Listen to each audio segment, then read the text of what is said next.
Orange et MTN, on n'en peut plus. On doit créer notre compagnie. On se dit que voilà, pour créer notre compagnie, on a besoin de 800 milliards, par exemple.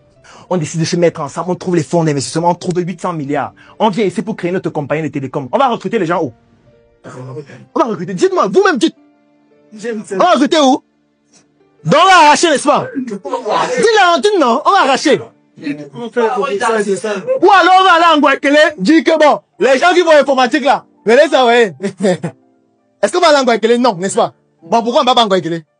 Pourquoi ne pas en Guaquele? Alors qu'en Guaquele, on forme en informatique, non? On pourra aller en Guaquele dire que tous ceux qui font licence là, ou master 2, venez travailler. Non, c'est que l'entreprise va faire faillite. Donc il faut qu'on aille prendre ceux qui travaillent déjà dans les entreprises existantes, qui fonctionnent bien. On leur dit, toi qui gagnes 800 000 là, on va te donner 2 millions avec une maison de service et une voiture. Il quitte là-bas, il vient. Ça veut dire qu'on a arraché, non? Et vous pensez que dans les relations de couple, c'est pas la même chose. Les gens bien sont déjà en couple, il faut les arracher, c'est tout. Il n'y a pas un autre moyen. Les hommes bien sont déjà en couple, c'est comme ça. Tu ne peux pas changer cette réalité, puisque tout le monde voit qu'il est bien. Donc les gens le discutent. Et parmi les gens qui le discutent, il a choisi celle qui lui plaît. Donc si toi tu veux le gars bien là, sache que tu vas combattre. Il n'y a pas quelqu'un bien avec qui on ne combat pas pour avoir ce qui est bien.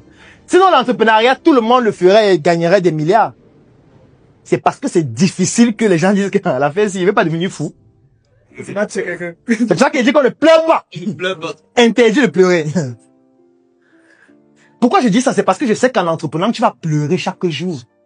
Tu vas perdre l'argent, tu vas vouloir pleurer. On va venir prendre tes meilleures ressources, tu vas vouloir pleurer. Tu vas acheter la marchandise, le camion va tomber dans le ravin, tu vas vouloir pleurer. Tu vas avoir quelqu'un qui vole dans ton entreprise. En fait, chaque jour, tu auras des raisons de pleurer. C'est ça qu'il dit qu'on ne pleure pas. Parce que personne n'est envoyé d'entreprendre. Tu aurais pu faire ton CV, tu vas dans une entreprise, tu travailles posément, tu fais bien ton travail, tu as même des primes à la fin du mois. Tu as dit que tu vas te lancer, n'est-ce pas? Il faut te lancer et tu ne pleures pas. Personne n'est ta mère et ton père en ligne. Pour venir en ligne et pleurer vraiment, les gens, même on s'en fout. Si ça ne marche pas, arrête, non, va travailler, va te demander le travail. C'est tout. Ne viens pas pleurer, ne pleure pas. Non. Personne n'est ta mère ici. Personne n'est ton père en ligne. Si ça ne marche pas, tu trouves une solution, point. Si c'est dur, tu arrêtes, terminé. Si tu vas mourir, tu meurs, on mange ton pain chargé, la vie continue. Il n'y a pas quelque chose d'autre à faire. Et personne ne va pleurer pour toi. On va pleurer pendant un temps. Et après, on va se poser la question. Il a même laissé quoi? Quels sont ses biens? Parce que les pleurs, c'est pour un temps. Après, on dit quels sont ses biens. Quand on parle de biens, on ne pleure plus. On devient sérieux. Il a laissé un immeuble là. C'est pour qui? On va se partager ça comment? Tu vois. Donc, voilà un peu ce que je voudrais dire. Si tu veux des ressources qualifiées, elles existent déjà. Identifie juste où ces ressources sont et tu arraches. Si tu as les meilleures eaux, c'est bon.